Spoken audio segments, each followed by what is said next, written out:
Okay, I'm gonna go for about 23 minutes. Should have my timer going. You'll let me know. Yes.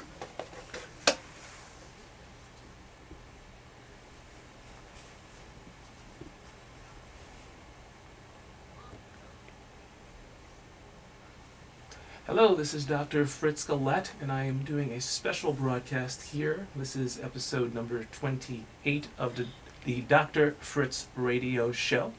We're coming to you from the studios of WWRL in New York City.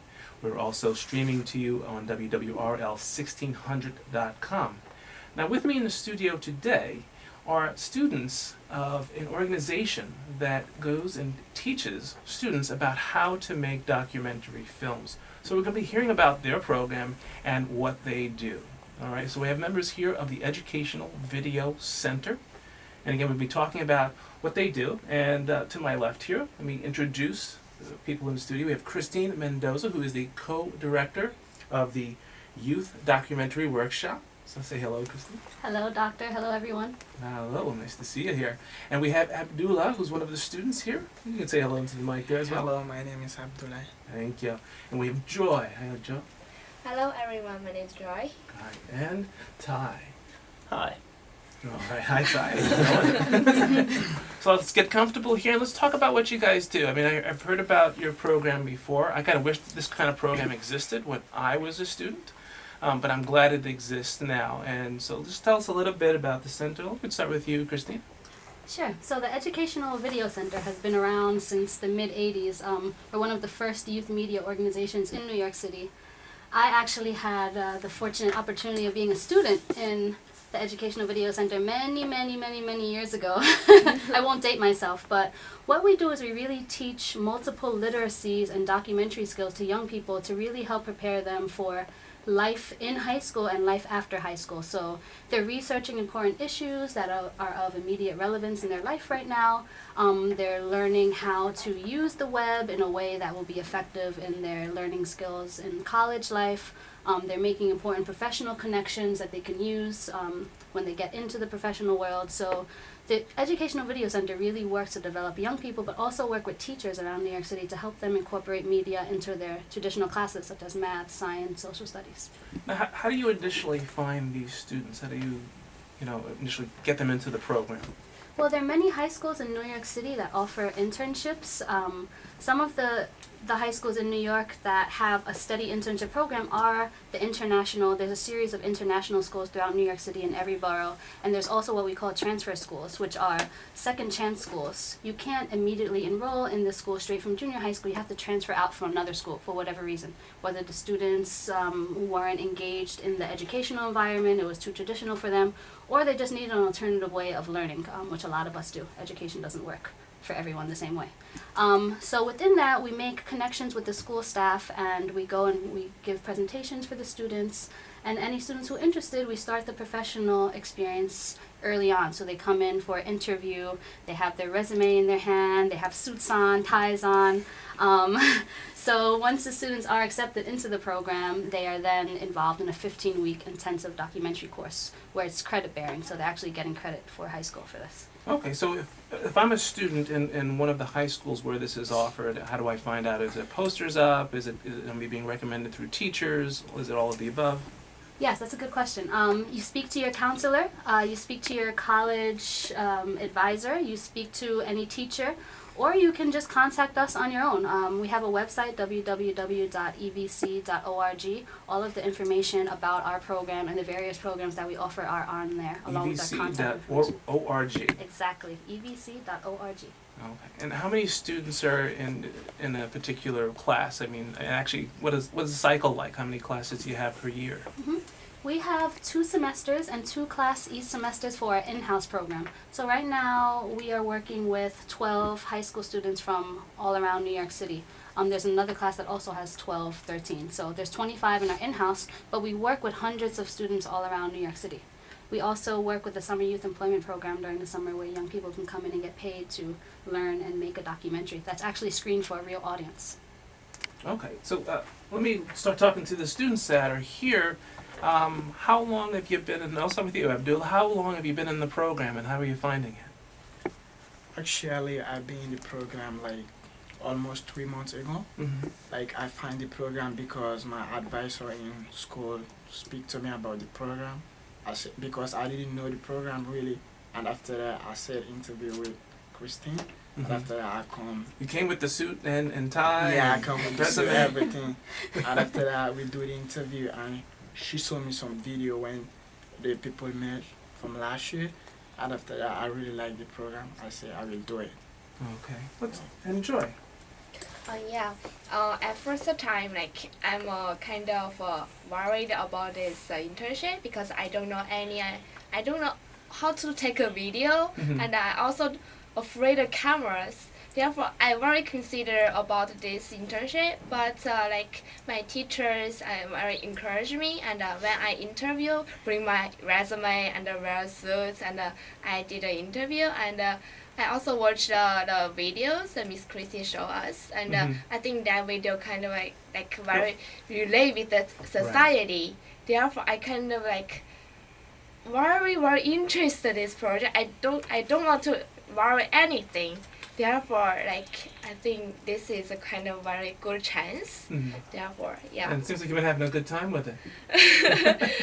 I think yeah, it's very good, and my classmates are very friendly to us, and it kind of like a family. Yeah. Okay. And Ty, tell us a little bit about how you found the program and how you've been finding it. Well, as Christine said, I came from one such transfer school, City Ed School, and there we get credits for doing internships, and so it was kind of suggested to me because I was somewhat interested in video, and I also wanted a later schedule, and this is usually later in the day, and so we just got started, and I found it was really interesting. Like I messed around a little bit with photography and video taking when I was younger, just by myself, but we've been taught a lot of really professional strategies, and I think it's really interesting that you learn this stuff and you really see it when you look at other videos, and I found that was really interesting. So imagine in your experience, all of you are learning about how to make documentaries, and you're beginning to look at other documentaries and other films in an educated way, probably different than the general public. I understand that right now, as part of your project, you're working on a documentary, and that's about disconnected youth. So let's talk a bit about that. How did you guys come up with the topic of disconnected youth? Anyone want to jump in on that? How did you guys come up with disconnected youth? Actually, this semester is a very special semester because we have a series of screenings at Lincoln Center. So this semester is going to culminate in a screening June 6th at Lincoln Center. So because of that, we really wanted to pick a topic that not many people talk about, not many people know about, and that's super, super important in New York City culture and youth culture.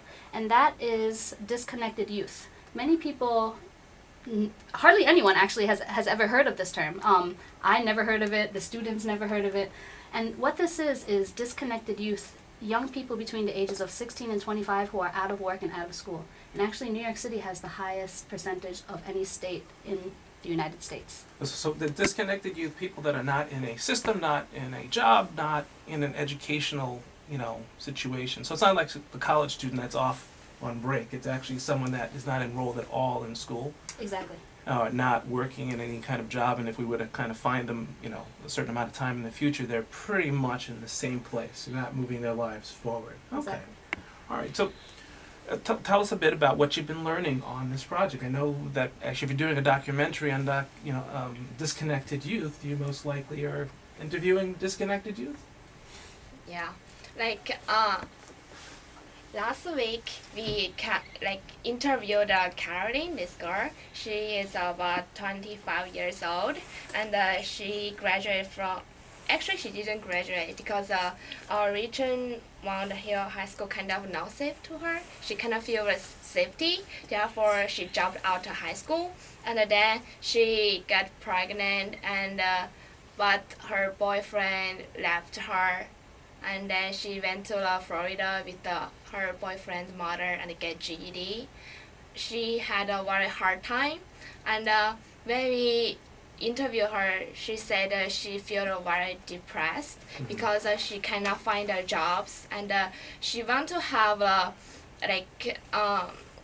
like nursing programs, but she right now has two babies. Mhm. Therefore, she cannot have job. She doesn't have money. So one of the things that I think you guys are finding, and I know that's in the research about disconnected youth, is that females are more likely to Yeah. be disconnected than males, and I think that is counter to what a lot of people would think. They think that males will like drop out of school and are more higher rate of unemployment, but females are actually, as a higher representation of females, is disconnected, and I think as you point out, that's because they're parenting. Yeah.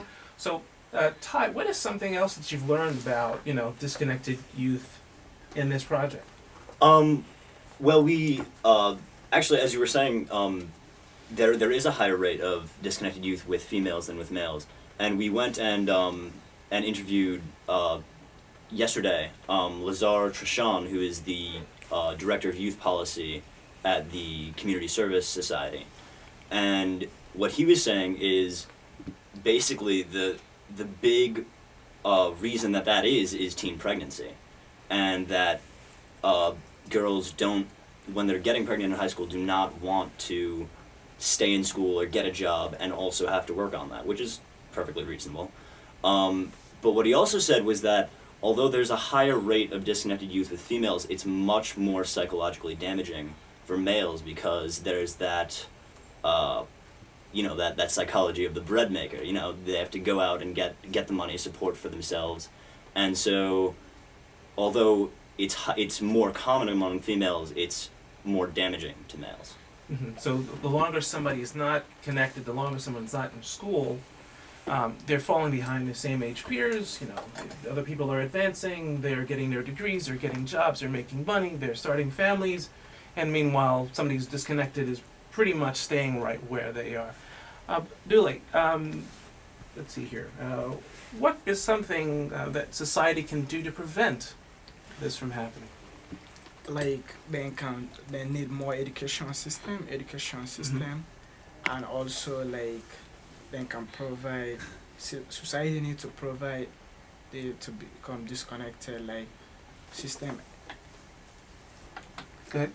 Like the system education, and also like you have to find a person like adult, like to give you like information about like you cannot become disconnected.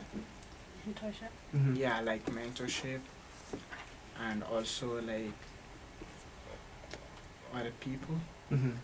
So Christine, you mentioned before you're a product of the program, and you had mentorship, and you got into the program. You learned how to make film, and continuing along that lines. What else do you see as the things that we could be doing as a society to help with this problem? Well, we've been really studying Carolyn's case, who was the young girl that we're profiling in our documentary. She got pregnant, and she was born and raised in Jamaica, Queens with her father, without her mother. She dropped out of her first high school and then transferred to another high school, Richmond Hill High School in Jamaica, which we found got a D grade with the Department of Education. Now what that means is that the school is a failing school. They're not reaching their educational goals. 58% of the young people from that school graduate, which means 42% are not graduating, which is higher than the city average of 40%. So if you think about it, if 40% of the city's teenagers are not graduating from high school, what is happening? What Right. is happening? Where are these young people? Why isn't anyone talking about these young people? Why aren't there more organizations to support them? Why aren't there more mentors? EVC is one of the organizations that does work with young people. I was out of high school for a year. I dropped out of my first high school. I didn't have family support. It's really a poverty issue, right? I grew Mhm. up in a family that, my mother was a high school dropout, on welfare, had 3 brothers, my father wasn't around. And if a program like the Educational Video Center did not come in and work with me and give me the professional skills and really the self-confidence I needed to get into college and complete college, I don't know where I would be right now.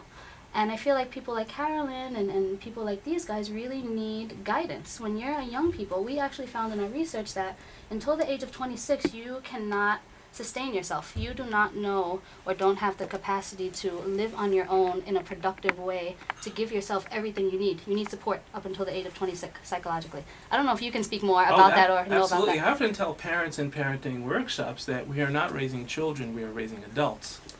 And I think a lot of our society has forgotten that we need to train our youth to be able to survive in a world that is actually more difficult to survive in than when we were children.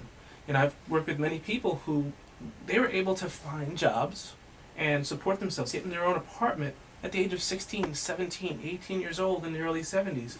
Try doing that, and they didn't have roommates, so try doing that today without roommates, without extra financial support. And again, as you pointed out, the research is also showing that the disconnected youth, it's higher with people with lower SES, lower resources, and what a program like EVC is doing is actually providing, you know, a program with mentorship and education and giving you guys some skills that you're going to be able to take out there and use, because it's a pretty hard world that we're living in at the present time. You wanna- I mean, it's kind of sad that from the beginning, the educational system is not working for a lot of young people. Carolyn has a 6-year-old son, which she couldn't get into kindergarten. She called 311. 311 told her that kindergarten is not mandatory. I don't think a lot of people know that kindergarten is not mandatory. So then we have here sort of what is called the cycle of poverty, and the cycle of lack of education. So her son is going to go into the 1st grade not knowing how to read when everyone else who was in a kindergarten program got in. Right. And so and with that happening, that child's going to go into the system. They're going to be behind. It's going to be more frustrating. The academic achievement is likely to be less. Plus, when you add to it, let's say the role modeling of parents, if their education is lower, there's also a greater chance that the children are not going to know that that's the way out of, you know, as they say, the poverty trap. But it's really, you know, as I was reading the research on it, it's really about the resources that are available to our youth. And it can happen. I've worked with plenty of adults that come from pretty privileged environments, and there are a lot of resources around them, but if they're not actually connected to those resources, if they're not able to engage in those resources, that's actually when we're going to see them disconnecting. So they might be, let's say, a rich kid living in a situation, but if they're not connecting, learning how to survive on their own, they're going to end up as one of those statistics as well. Definitely. So, Ty, all right, what's a skill that you've been learning that you guys are learning how to make film, but we're also talking about pretty important topic here, pretty heady topic. You know, this is stuff that psychologists talk about, but you're learning about it in depth. So, what's something that you've learned along in the process? About filming or about disconnected youth? How about both? Oh boy. Well, we've learned a lot of just general technical stuff about films, white balance, you know. Ooh, white balance. Lighting, right? Yeah, good lighting, white balance, sound quality, how to check all that, and also like a few just things for the actual film, like techniques for actual filming. Like there's this thing called the rule of thirds to make your film look more professional, where you want someone to be in the thirds of the frame. So if you were to take, we call it the tic-tac-toe grid. If you take a screen and divide it into 9 parts, you want them to be on the corner of, you want their face to be on the corner of one of those 9 parts. I'm you know, before we were talking, I'm pretty interested in the process of film and how you guys do that. And I'm interested in any process that not only teaches you skills, but also teaches you something about life. So, you know, to the group, and anybody can jump in and answer this question, is there something that unexpected, you know, you went into a program to learn about how to make a documentary, but is there something unexpected that you learned that you didn't anticipate learning? Joy. Actually, like many things that like surprised me. Surprise, yes. Yeah, like as I said, that I'm afraid of cameras and I don't know how to do like equipment.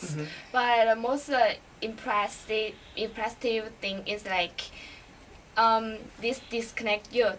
Like I have been in America about 2 years, and I didn't know much about this country, and I don't know about the youth. But when I learned this topic, I also didn't know what is a disconnect youth. And when I see many people like around this New York City, and especially those people unemployment, I kind of surprised. And also like Caroline, she's kind of a white girl, and I feel like in this city, many of people kind of very rich, and they have very good jobs, and I think everyone kind of like, educated, but later I saw like she kind of disconnected. I feel so sad and kind of surprised, and she also got pregnant, and she has a 2 baby, and kind of very sad, and it give me most impressed. So as you go on this quest to tell the story, to investigate, Yeah. you on the surface there are some things that you find, but then as you go deeper, there's some twists and surprises. Yeah, kind of like I can see the real society. Mm-hmm. Yeah, kind of be The helping me mature. The real story, and Yeah. that's an important point, and helping you mature. So you're learning about life, you're learning about people, you're going, and that's what I love about documentaries, because in a very short period of time, you can bring the viewer and into the story, deep into the story, and there's always a lot there. Yeah. Abdullah, what is something that you've learned that was unexpected? Yeah, like this was my first time to do a video because I never used a video before. Like I really learned because like in my neighborhood I see many people around the neighborhood and they don't work. I think they're lazy now. Like I learned about disconnected youth because I never know what is a disconnected youth. Now I learned about disconnected youth, like is like 16 to 21 after job or work, don't graduate from high school. Like some of them graduate and have a diploma, they don't went to college. I think like mostly because then like it's not their fault, but like they need more support. Mm-hmm. Also like they need more information to Support, information. yeah. Okay. Support and information, and you look like you're gonna say something else, like Like connection. yeah, like connection. Yeah. If we think about the term disconnected youth, they have disconnected from the system and participating in a system that would drive them forward. You know, ever heard of in history the Dark Ages? There was a period of time in history where if you were to, it was like 100 years. I don't know any history, but I think it was about 100 years where if you were to go and check out where people were in terms of technology and how advanced they were, if you were to check them out at the beginning of that period and check them out at the end of 100 years, they didn't move very much forward. And someone that is disconnected is basically is not moving forward. They're kind of hanging out on the corner or hanging out wherever they hang out, but their life is not moving forward. And I actually work with a lot of people who are in that state, and it gets worse, actually. 16 years old are more likely to be moving forward because they're in school, but by the time you're 24 and 25, you've really been left behind. So it's a really important topic. Just get some more information about how to contact your organization again. Jump on that. You It's can- evc.org, right? evc.org. You'll find all of the contact information there. We have a benefit coming up on June 6th at Lincoln Center that's open to the public, where you'll see the premiere screening of this documentary. Okay, we're going to post information about your organization in the show notes. This is Dr. Fritz Collette, and this is the Dr. Fritz Radio Show. We'll be right back after a few moments. Please stay tuned. This is Dr. Fritz Collette. Come on back. 54. It's going so well. Anybody? Oh, I'm sorry. It's okay. Need a bathroom break or anything? It's Feel free. it's okay to slow it down. I have to remind myself, slow it down, repeat. This is an awesome organization. I wish I were your age. I can jump into it and do it again. I'm just gonna I do would this be to working the let some camera. air in. What's your name? This is fine. This is fine. Winglock. W-I-N-G. W-I-N-G. L-O-K. L-O-K. Okay. What's your name? Magda? How do you spell that? A. 8? G. Christine, something that came to D. mind D. when I was sitting in there was D. a lot of our Where's that students from? were not born here. Is that something you want to talk What about at country all, or you do have we an not want to emphasize Are that? we Is doing that- another segment? Yeah, yeah. Oh, We've got okay. another Not too much. 23 Oh, minutes. I didn't realize. Yeah, so we're not done. We're not done. Oh, I thought we're done. I can definitely say that. If it's something, I mean, it caught my attention. I think it's very important. Yeah, especially we're a because you hear nation the of voices. immigrants, and that kind of thing. And there's so much negativity around immigrants in the media right now and on the borders. So Definitely. great thing to talk about. I Definitely. think. Okay. I won't bring you into the mic, but I'm gonna the only one mention who's that you still guys down? are in the Yeah. room. Sorry, okay. It's great because you give a lot of think that's information, really but important. your voice is Oh, going a lot so much faster of than it. everybody. Your pace is perfect. Oh, You're, you you're can see me good. when I'm over Okay. here. And the when I'm over students here. are doing an excellent Should job. slow down towards the end. Yeah, Yeah. yeah. I was? Yeah. Okay. So yeah, just relax. And we're gonna just- say- because whatever you don't cover verbally, I mean, we'll put it up on the website, and you know, it'll be there. Okay. So yeah, so when I tell you to ask a question, so ask it broadly, like to the whole group, and then if no one jumps in, feel free to jump in, even if you're not called on. Yeah. But if no one jumps in, then you can say, Ty, what do you think about this? And that was from the board operator. That was a good suggestion on his part. Mhm. Okay. What's your name? Genesis. Genesis. Genesis. With a G? Yes. And what was the other thing? Yeah. No one needs to use the bathroom or anything. You guys are good. Bingo. Magna. Genesis. How are you feeling about it? Good, good. It's going super well. Really, These are one of nice. our more interesting You guys shows. come in more often? Yeah, yeah, I know. Let's have them back on the regular instead of some of our other guests. No. Yeah, this is great. You guys could also ask me questions. Yeah. Any of you can ask me questions. Oh, do mention the film crew because I don't think we've mentioned Yeah, that's that why I was saying their there's- names. Fantastic. Yeah. So I have a question. Like when can we ask a question after you interviewed us? Oh no, you can ask a question anytime. This is a conversation, Mhm. and because I'm like taking control here, but we can go back and forth. You can talk to that question. Yeah. Yeah. The longer I when I first got the opportunity to do this, I got a microphone and put it in my office, and I just leave it set up. And when nobody's looking, I just practice talking into That's it. why you have that microphone. Yeah. Just like you were mentioning you were afraid of cameras, well, the more you handle a camera, the more comfortable you become with it. And then eventually this evaporates. You don't see it anymore, and then you just start telling your story. That's right. You start telling your story. You feel that, right? I saw what word was in your mind, And it's natural to kind of like, but it's there. So we just gonna relax and keep on talking. And So, I didn't even notice these things were there. good segue. Ready Yeah. to start up again? Yes. Okay. Excellent. Great. So we're back from commercial break. Please support our sponsors. Oh yeah, true. I might need to re-record the intro because I said something about episode 28. And I don't just Let's go realize right it now. might not be Practice episode how 28. you can put. Wait, were you recording? Why'd I the whole do time? that? Wait, did you stop? It don't matter. I know it's counting. Oh, you got the number wrong, Doctor.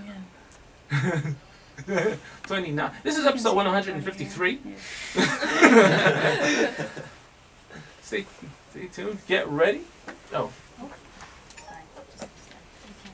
I don't have time.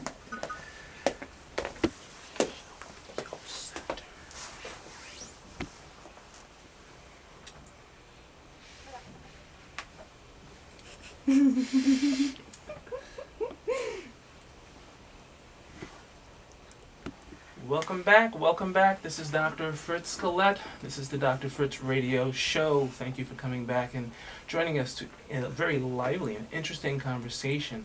I am not alone in the studio.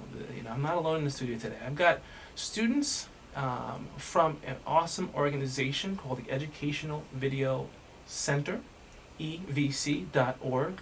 And what this organization does is it grabs youth from our high schools and it teaches them about how to make documentary films. And so in the studio with me, we've been talking with Abdullah and Joy and Ty and Christine, who's the co-director of the co-director of the Youth Documentary Workshop. But also in the studio at the moment are film crews, because they make documentaries, and this episode is part of the documentary. So I have here Genesis, who's on the camera, and I think sound as well as camera work is Magda, right? And on the other camera is Winlock. So we've got, it's a crowded room here tonight, but it feels so warm and inviting. It does. Yes, and they've been telling me about their program, and I'm just, I'm opening up the line, to you guys. You can also ask me questions. We've been talking about disconnected youth, and this is a very important topic. It's not one of those, out there topic. It's very much, it's about between 1.9 and 5.2 million youth at any point given in the year are disconnected. And what does that mean, disconnected? They are not in school, and they are not in work. And there's enormous costs, you know, on our society if our youth are not getting trained enough to be independent on their own. Of course, there's enormous loss in tax dollars from not being able to work and shop, but they're also at higher risk for incarceration. They're at higher risk for teenage pregnancies. They're at higher risk to end up in our systems where we end up having to then support them going forward. So, I mean, again, a broad question to the group here, because we're talking about, you know, disconnected youth, and you guys came up with this topic. What point are you in with this? Are you almost done with it? Are you midway through? You know, what chapter in the broadcast is this, you know, this broadcast, you know, going to be? You know, where do I fit in your documentary? Let's jump in. Right? Well, we spent we're kind of midway through our time at EVC, but we're kind of more towards the beginning of our documentary, just because we had to learn a lot of the techniques. Before. Okay. But so far we have 2 interviews. This will be our third, Mm-hmm. and stories starting to come along. We're the line of inquiry we're choosing is how does society, how does society affect disconnected youth? How does society affect disconnected youth? Okay. How does society lead to the daily struggles? Oh, Ah, right, okay. Sorry, Disconnected I knew youth. it It's was okay. On board. How does society lead to the struggles of disconnected youth? Okay. Was that a question to me? How does society lead to Sure. that? Okay. How does society lead? Well, when our educational systems are failing, you know, it's a systematic way that happens. If we're not teaching our kids how to read, how to balance a checkbook, how to, you know, get out there and take the skills and the abilities that they've, you know, picked up in school and apply them in a very difficult world, you know, that's what's going to happen, because people won't be able to get jobs. You know, recently I put out a call for people to kind of help me with the show, and it was amazing how many people, when they were responding to me, had trouble with basic things like coming up with a resume without spell check, returning phone calls, some basic type skills, able to articulate, you know, what their intentions and what their goals are. So our societies where we're not failing to mentor, you know, and work with our youth, you know, engage them in our programs, teach them the basic skills. I used to be a math teacher in the 1990s, a little known fact about me. And the students would say, they'd say, what the heck do I need to learn any of this stuff for? And in between, you know, a trigonometry lesson, I would actually like pull out some credit cards, and I would open up a bill, you know, probably with low balance. They wouldn't think I was really racking them up. And I would show them how some knowledge about mathematics was helpful. And later, about 10, 12 years later, one of the students in that class was the person that was doing the closing on a house I was buying. He was doing the math. He was doing all of the math. So in my experience, when you really try to teach people some of the basics of how to live out there and how to do things out there, you know, like you're learning in the program, like you're learning in this program how to, you're learning a skill, you're learning about life, you're focusing on really important topics, and I think you're going to be quite hireable. Don't you guys think? Yeah. Yes. I should hope so. No, absolutely. And we're looking forward to seeing this video, you know, this documentary. So maybe let's talk a little bit about where that could be, where we're going to see this video when it's done, because this is an important topic. People need to see this. Well, we're screening at Lincoln Center when June, what is it, 16th, I think? Screening. 6th. Screening, for those of us who are not in the movie business, what is screening mean? It's sort of the first viewing of the final product of what you've been working on. It'll be a red carpet and stuff and tuxedos? I should hope so. Oh, absolutely. and water and hors d'oeuvres will be served, I hope so. And so it'll be, do you know guys know exactly when? You know, at the end? June 6th. June at 6th. 6 or 7 p.m. Mm-hmm. in the evening, in the early evening hours. But after the documentary is screened, as with some of the other videos that we produce, they go on to be shown in high school classrooms, they're in college libraries, they're used as a permanent part of the curriculum in many universities, especially in history and social studies and science. Next week, actually, a documentary that we made last spring is part of the Tribeca Film Festival. This was on housing foreclosures. So they do have a long life.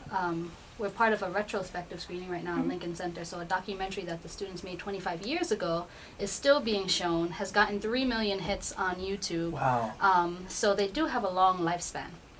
Okay, so once it's screened, in case you missed the red carpet event of the screening, I don't think that'll happen because I'm going to keep on reminding you through this show, and you guys should definitely communicate with me to let me know what's going on. I'll talk about it and I'll tweet it and do all that social media. You guys do that social media stuff?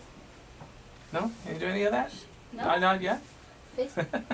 Facebook and Twitter, incidentally. You know, you can always follow me, Dr. Fritz Gillette, on my site, askdrfritz.com. Again, there will be information about this organization in case you know somebody, have somebody, you are somebody that wants to participate in this program. We'll connect you to. But if you're, listening right now and you just want to go on the internet, evc.org. It's a nice website, by the way. And it'll allow you to find out about the program and where you can participate. I may actually go on that site after this, sign up as, how old do you have to be in the program? What are the age ranges? High school age. High school age? So Are you high school age, Dr. if I shave, I could pass for, I don't know, 18? Actually, when I was a high school teacher, I used to take students on tours of the college, and quite often they would mistake me for one of the students, and I wouldn't change their mind. So I'm pretty much sure I can do You can definitely a pass. 21 Young Street. Definitely. Is there a program like this for adults? Not with the Educational Video Center. If you happen to still be a math teacher, we can definitely work with you to incorporate documentary film in your classroom. Mm-hmm. Okay. That sounds good. So, any other projects on the horizon, or do you focus on one topic per cycle, per semester? Yes. Abdul? Yes, we do. You do? Okay. So you're working specifically on disconnected youth, and Yeah. you do that for one semester? Yeah. Okay, and then after that, I mean, are you still in the program, or do you move on to other programs? Go ahead. Well, I mean, after that, unless we sign up again, that's sort of it. But Right. EBC will obviously have another one the next. Okay, so I know EBC's. You guys have been around forever, and so once you've done with the semester, you're packing with you all the skills. Anybody have any particular plans after EBC? What you gonna do? What are some of your future aspirations? Anybody have any future aspirations? I want to join the program and be another Spielberg. But Joy, how about you? Actually, I'm a junior, and I have this great chance. I have this internship, and right after this internship, I think I know some technique things. Therefore, I have a plan to continue to have this kind of internship if I can, and I think I have to prepare for my college. For my senior years. Okay, Yeah. and for any of you who can jump in on this, are any of your future aspirations specifically in film as a major, going to a film school? Todd? I hadn't specifically thought about it, but definitely after doing this, I'm much more inclined to do something like this, be it journalism or video journalism like this. Okay. There's so many people nowadays are making videos, but I know from watching a lot of them, people don't have the kind of training I know you guys are receiving, and I know it's the skills, and it's camera angles, and it's light, and it's sound, and it's all that, but I'm also getting the feel that you're getting a lot more from the mentorship that you get there. We encourage them to go into film or documentary, but what we really are trying to create are contributing young people, contributing citizens.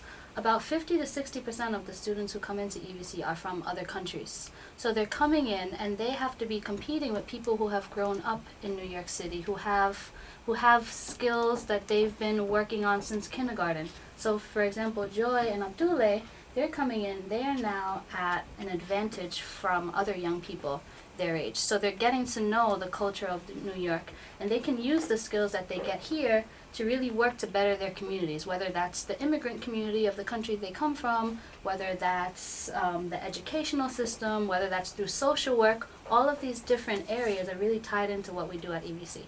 Although we're focused on media, they can get into social work, and many have. They can get into working with HIV prevention centers. They can get into work with youth development. Okay. And, you just mentioned that a lot of the students come from different places, and we know we've got some of the students here that are on the microphone, and some of our camera crew that are also, in behind the scenes. And it's a multicultural space in this room. So can you guys tell me a little bit about where you guys come from? Let's start with you, Abdul.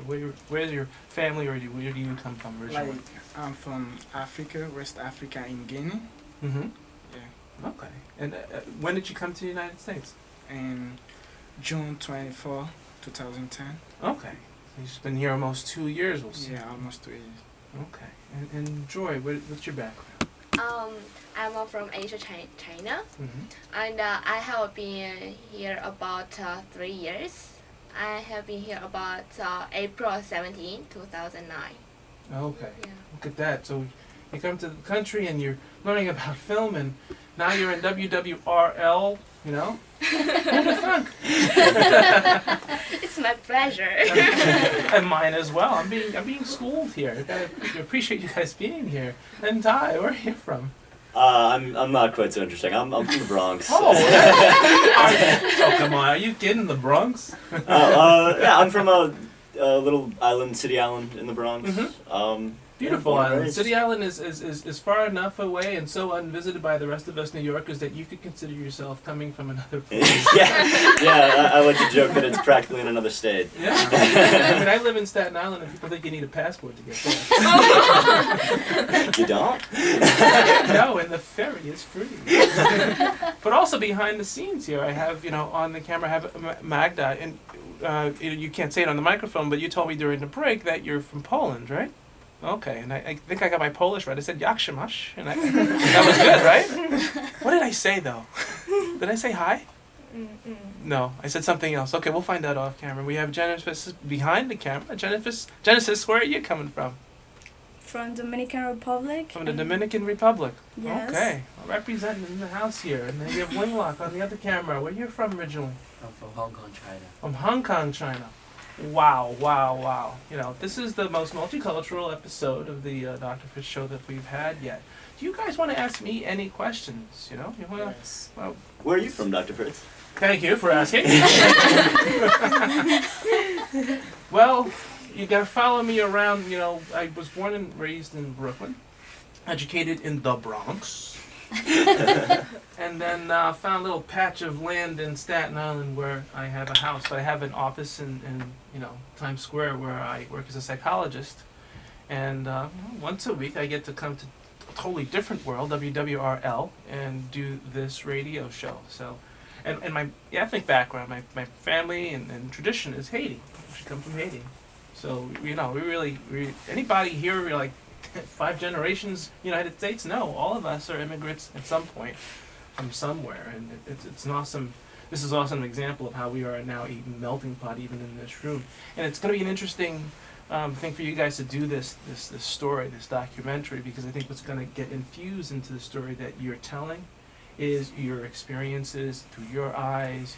You're going to obviously find out things that you would not have known about the people that you're interviewing, and I am so looking forward to June 6th and Lincoln Center.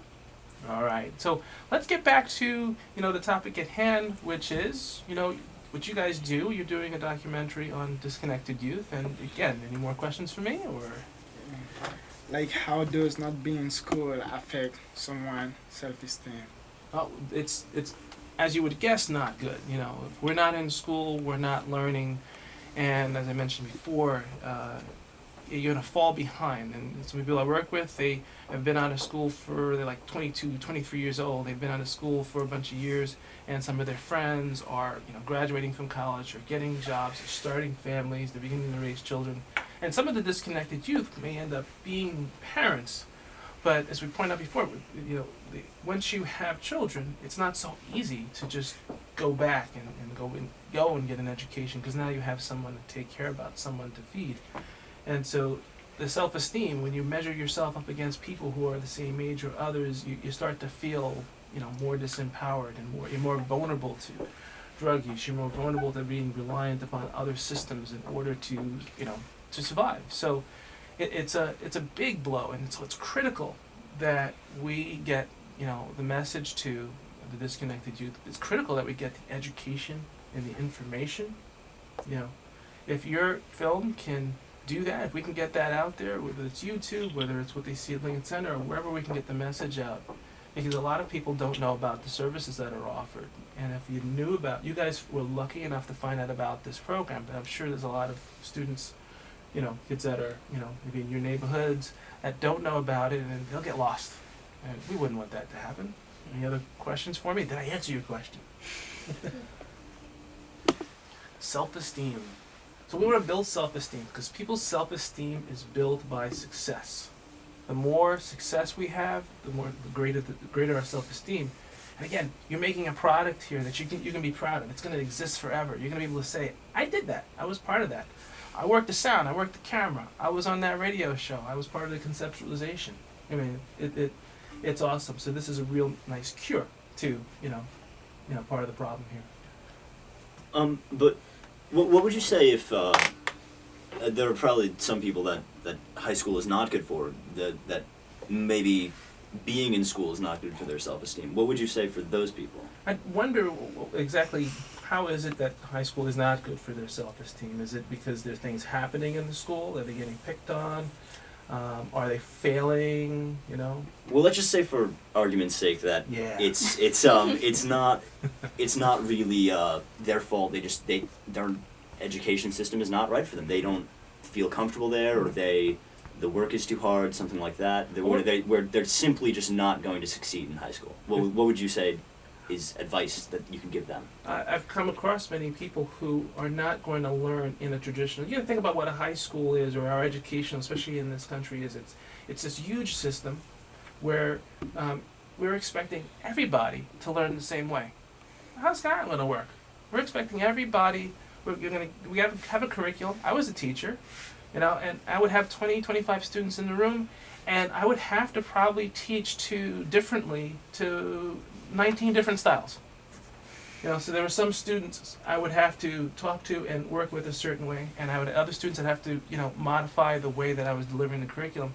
Our systems are often too big to pay attention to how people learn, and then it's too quick to label some people as disabled. Some people are not. It's not disability for a lot of people. It's simply like they need to learn in a different way. And I was one of those students that needed to learn in a very hands-on kind of way. I wasn't going to get it the first time around. And I have a PhD. I could have been, if I was going to school today, I probably might have gotten labeled disabled. But really, I just needed to get hands-on. So I figured that out at a young age, and I would always put myself in the middle of the action so that I would be able to get my hands on that. The school didn't necessarily figure that out, but the further I sat in the back of the room, the further more disconnected I became. So when I get students who are, actually they used to give me the students that were having the most trouble in school. And I would connect to them by talking to them about what's going on with them and where they're at, and I'd see how they even process a conversation, and then I would tailor the way I taught them to the way they were able to handle a conversation. And when they would say things to me like, what doctor, well actually it wasn't a doctor back there, but teacher or Fritz, what the heck does this have to do with me in the future? I would be honest. You know, 10 years from now, when you're out in the future, you're not going to walk into a bodega or, you know, a convenience store and say, you know, be trying to do trigonometry calculations. But you may have a checkbook to balance, and you're going to need to add and subtract and multiply, and you're going to need to know whether the credit card company is really taking you for a ride. And you're not going to be able to do that unless you understand those numbers. So I always made, you know, the mathematics or whatever I was doing applicable. And you know, doing film work is really an applicable art. Even if you don't go in the future and you make film, you're going to be able to see stories. And you're going to be able to, you know, I mean, that's one of the reasons why I'm here, because every day I listen to people's stories. And I just thought, wouldn't it be great if I could record some of them? Because these stories are going to change other people's life. People are going to see your video in the future, and it's going to have an impact, whether it's an adult, a parent, or another student. They're going to see the role model. You guys can jump in anytime. Go ahead. Yeah. You mentioned overcrowdedness and kind of the need for one-on-one contact. Yeah. And that was actually something that, as I mentioned before, the person we interviewed, Lazar Trichan of the Community Service Society mentioned as big things too. Right. How important would you say that one-on-one connection with students is? How important is it that you have less overcrowding in schools? It can be a lifesaver for some. I mean, granted, there are students that can sit in a hall full of 100 people and they can just grab the book and do it fine. But we have a range. We've got people from all around the world in our systems. And some people need you to walk right up to them and communicate with them and connect to them. And one of the tricks I learned as a teacher is that when you did that, then you were able to take a step back and teach to the group because you already made the individual connections with each student. So it is critical. Not everybody is going to need. Well, actually, I would say everybody does need a certain level of one-on-one and connection. But again, we're walking into an educational system with one, curriculum a lot of times that needs to be tweaked and tailored to. And a lot of our teachers are given a lot, to handle. It's a lot of students. It's overcrowding, and they, in terms of amount of time that they have, they can't necessarily do what I'm talking about. A lot of the private schools of the higher, wealthier echelon are smaller. It's smaller class sizes. It's where a lot of those schools are always touting, we have a smaller class size, because the belief is that the smaller the class, the more individualized attention you'll get. And there is a correlation between that, when mentors and people that are older are able to bring you the life lessons, often do better, especially if they got good lessons, if they don't have great lessons, then we might be. And sometimes schools don't have a lot of great role models. So, the idea is connecting people to the information and connecting them to the role models that are doing some progressive things. But you guys are role models. Now, information again about your program, ebc.org is the place to go if you want to find out about your program. You can also, check into my site, askdrfritz.com, where I will, post information about when the screening is and what you guys do. And again, any questions you got for me before we jump out? We have a few minutes before we end. Just so you talk about school and the role models, and how School about role models, yeah. yeah, how about a family structure? What kind of role family structure plays in a disconnect youth? Well, that sounds like that's a great question, because we see that in research that when the family structures are not as tight, there's not enough parental involvement in how the youth are doing. We see that there's an increase in the amount of disconnection. We see a decrease in the amount of academic performance. So, as much as we can educate families and parents and caregivers to the importance of their involvement. When I was a teacher, I would tell parents, come to parent-teacher meetings so you can get up in my face and ask me how your kid is doing. When you do that, it reminds me that you care, that you're there, and it's encouragement. It's also it reminds me to work harder as your teacher. So I always tell parents that they need to be as involved as they can in their children's life. So again, this is Dr. Fritz Gillette. I've had here with me students and Christine Mendoza from the Educational Video Center talking about what they do. They're going to do a screening on the 6th of June. We're going to be putting that up on our website. I want to thank you for joining in to this episode, and we'll be back once again next week for the Dr. Fritz Radio Show. So welcome, come on back.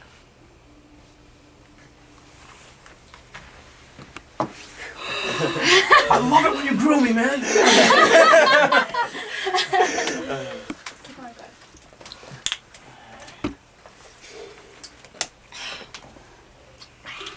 So we finished, right?